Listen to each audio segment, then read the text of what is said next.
हाँ सर। खाद का विक्रय करने वाले जो विक्रेता हैं उनके द्वारा जो अनियमितता बरती गई है उनके खिलाफ विभाग के द्वारा कार्रवाई की गई है। और इसी संदर्भ में सैनिक खाद्य बीज भंडार हल्दी नायों का कीटनाशी का लाइसेंस हमने निरस्त किया है, क्योंकि इसके द्वारा स्टॉक रजिस्टर मेंटेन नहीं किया जा रहा था और जो रिकॉर्ड है संधारित नहीं किया जा रहा था। साथ ही हल्दीना ग्राम सेवा सहकारी समिति लिमिटेड की ये शिकायत मिली थी कि इसके द्वारा फर्टिलाइज़र जो डीएपी है उसके साथ में नैनो यूरिया और नैनो डीएपी ये माइक्रोराइजा उसका टैगिंग किसानों को किया जा रहा है।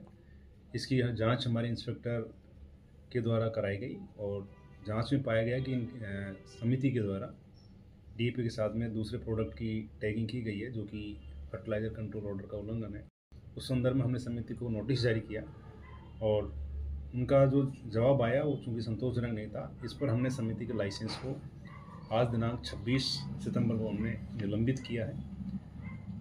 इसी तरह से तनिषा खाद्य बीज भंडार गोविंदगढ़, किसान सेवा केंद्र गोविंदगढ़ और योगेश खाद्य बीज भंडार उमरैन तथा बामोली ग्राम सेवा सहकारी समिति लिमिटेड, इन फर्मों की भी शिकायतें थी कि इनके द्वारा जो फर्टिलाइजर कंट्रोल ऑर्डर है उसका उल्लंघन किया जा रहा है।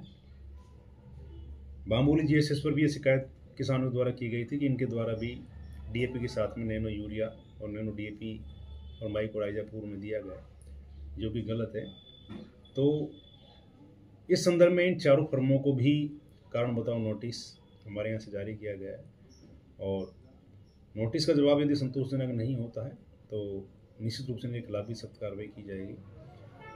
मेरा सभी कृषि आदान विक्रेताओं से अनुरोध यही है कि किसान की जो आवश्यकता है वही प्रोडक्ट किसान को दिया जाए, किसी अन्य प्रोडक्ट की टैगिंग किसान को नहीं की जाए।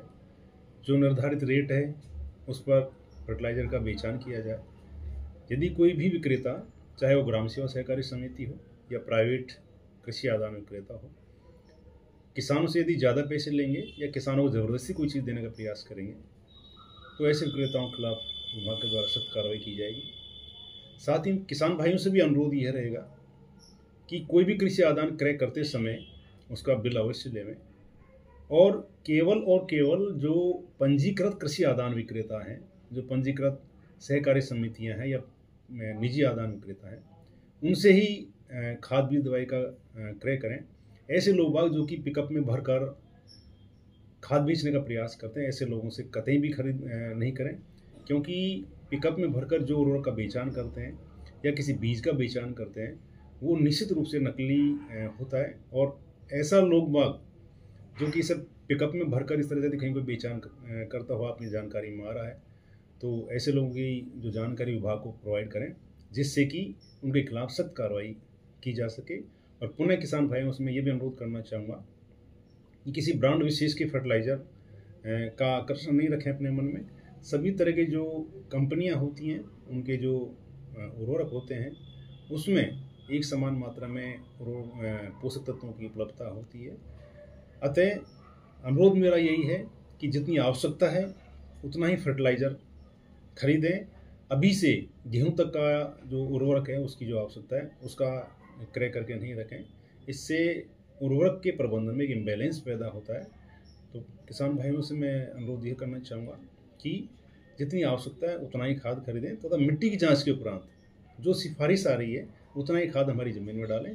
आवश्यकता से ज़्यादा खाद ज़मीन में नहीं डालें। आवश्यकता से ज़्यादा खाद ज़मीन में डालने पर न केवल पैसे की बर्बादी होती है, अपितु मिट्टी के जो स्वास्थ्य है उस पर भी विपरीत प्रभाव पड़ता है।